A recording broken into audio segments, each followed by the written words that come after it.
BookTube, it's Leah Cooper here, and today I'm bringing you the messed up book tag. I was tagged by Maya over at Maya Reads. I will leave a link to her channel down below. This tag was created by Read Like Wildfire. I'll also leave a link to that original video down below. And I think it's all about like mistakes you made when you read something. So let's just jump right in. Question number 1 is a character's appearance that you misread and imagined differently.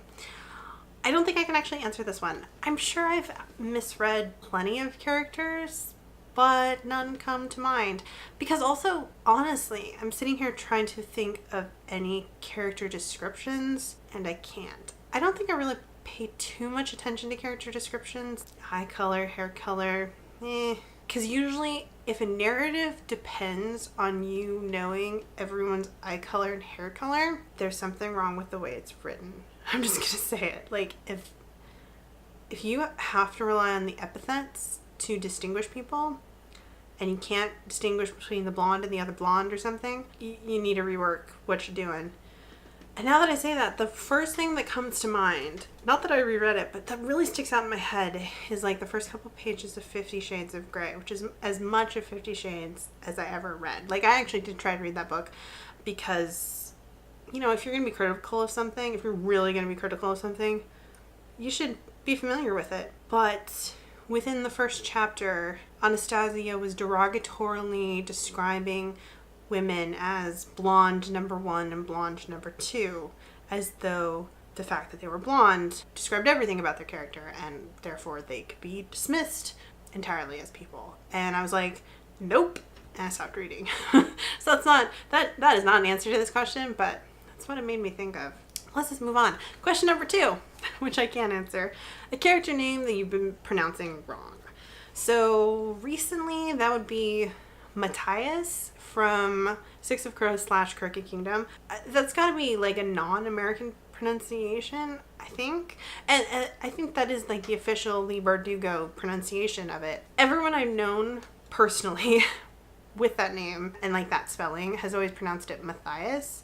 So yeah, I pronounced it like Matthias through the entire first book, and then I heard her pronounce it Matthias. Another answer to that question could be several names from the Dune books. I don't know if there's actually like an official pronunciation for the names like House, and I'm probably going to mispronounce them now because it's been a while since I watched the films. There's like definitely a film pronunciation that's pretty consistent even between the really bad 80s film and the more recent Sci-Fi Channel films. But I remember House Harkonnen or House Harkonnen and Fremen. Like, I want to say it's Fremen and Harkonnen is how they pronounce it in the films, and I always pronounced it Harkonnen and Freeman in my head, but I might be getting those mixed up now that I'm thinking about it. So, like, lots of names from the Dune series I am sure I butcher. Question 3. An overused trope that is your guilty pleasure. Enemies to lovers, that's a trope, right? I'm pretty weak to that. I love the whole love interest who like cannot handle their feelings and is a total asshole. Question 4. A cliché character type that you like better on screen than reading about. In general, that would probably just be like villains. Like, villains aren't a cliché character type or character trope, but they're a type of character. I, generally speaking, don't like reading from the point of view of the villain in books. But I think when the script's right and the actor is really good and you almost have these moments of sympathy with villains, especially when, like, okay, don't get me wrong, I love the villain redemption arc, but in a film or a television show where the villain is like really still a villain, but there's like almost a moment where you sympathize with them. A good example of this would be The Stepmother from Ever After. Angelica Houston does an amazing job of this. But I don't really want to read about that. I like to watch it when it's like a really good performance. Question number 5. A word / phrase that you learned because of its use in a book. I don't know. There have been so many, because I would say I have an okay vocabulary. I know I say like a lot, but that aside, I do actually have a pretty decent vocabulary, and I would attribute most of that to reading, because I'm definitely one of those people where if I read something in a book and I don't understand it or recognize it, I'll look it up. Question 6. Have you ever not read or completed a required reading book for school? all the time. I want to say I was really good through grade school and junior high and read all of the books I had to read, probably. But in high school, nah. Some of this is because I went to an extremely religious high school. And I just wasn't going to read some of the books that we were assigned to read. A couple examples of this. Huckleberry Finn. Didn't read it. Read the Spark Notes for it. Dante's Inferno. I distinctly remember only reading the first chapter and reading the Spark Notes for the rest of it. I mean, it's not like I wasn't a reader.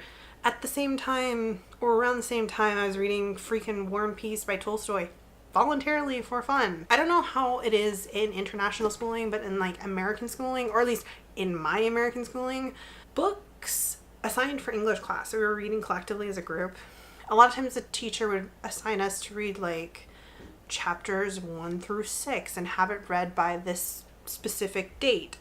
And that way we would talk about those chapters on that date, and then you were assigned to read like chapters 9 through 14 for the following week, and then you would only talk about those chapters.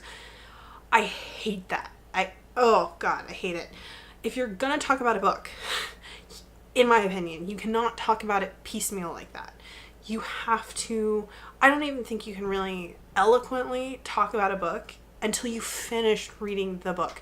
I mean, you can talk about your impressions of the book or what you think of it, you know, as you're reading it, or like themes that are cropping up, but you can't have like an analytical discussion of a book until you understand its entirety, until you have completed it. Like, how on earth are you supposed to talk about themes if you haven't read the whole thing? Because a theme is is a central tenet, a central thread that runs through the entire book, and you can't actually tell if a theme is done well until you read the end. Anyways, I really hated having like assigned chapters to read. A couple other ones I definitely didn't finish reading because I know there were a ton of like boring ass shit that I didn't want to read. I was actually better about reading the books in college, but I also feel like they did the whole breaking it up less in college. Like, usually you were just expected to read the book at a certain time. Like, they would give you 2 weeks to read a book, and then you needed to be able to discuss it. Like, I know for a fact I read all of The Crucible, which sucked. I think I read all of The Scarlet Letter. I might have skimmed parts of The Scarlet Letter because that book is shit. Okay, we'll just go with those two. Huck Finn, for sure did not read. Dante's Inferno, for sure did not read. And I was only like reading Dante's Inferno because it was the alternative to reading some like missionary's memoir, and I didn't want to read that. Question 7. Have you ever or wanted to skipped a chapter from the point of view of a character that you weren't interested in? Have I been tempted? Oh, yes, definitely. The first book in the Chronicles of Lara series by Jim Butcher. This is his high fantasy series. A friend of mine gave them to me, and he thought I'd really like them, and I didn't. So this book had a bunch of points of view because it was like high fantasy, and there was like a couple of villain points of view, and I could not have cared less. I really didn't like any of the characters, but I really didn't like the villain points of view. They were like long and they were frequent, and I was just like, no, nope. I didn't skip those chapters. I just DNF'd the book, to be honest. Like, if there's a point of view that I hate that much that I would like be really tempted to skip the chapter, I'm not going to skip the chapter. I'm just going to stop reading the book because obviously that book's not working for me. And here we have the last question. This actually wasn't too bad. Question 8. Have you ever canceled social plans to read a book? Not to read a book. 2 stories. So first of all, I've definitely canceled social plans to play video games, won't lie. Now, when it comes to books, I haven't actually skipped a social event to read a book, but there happened a couple of times where I've had to go to a social event and I didn't want to be there, so I read a book while I was there. And a bunch of people I didn't really know, lots of really dumb games. Oh, the games are awful. Ugh. And so what did I do? I read Good Omens in another room for a not inconsiderable amount of time, hiding from the rest of the party. So yeah, I haven't canceled the plans, but I've definitely hid from the plans to read a book. Now you know just how antisocial I can be. That was the I Messed Up book tag. I'm really trying to be a little bit more outgoing in my interactions with people on BookTube. So I'll tag two people. I'll tag Derby from Derby Lane Reading, and I'll tag Silvia over at Silvia Kay. And if you are watching this and you haven't done this tag but you want to do it, consider yourself tagged and let me know if you do it and I will go watch the video. And yeah, I think that's all I gotta say. Thanks for watching. I'll see you guys in my next video. Bye.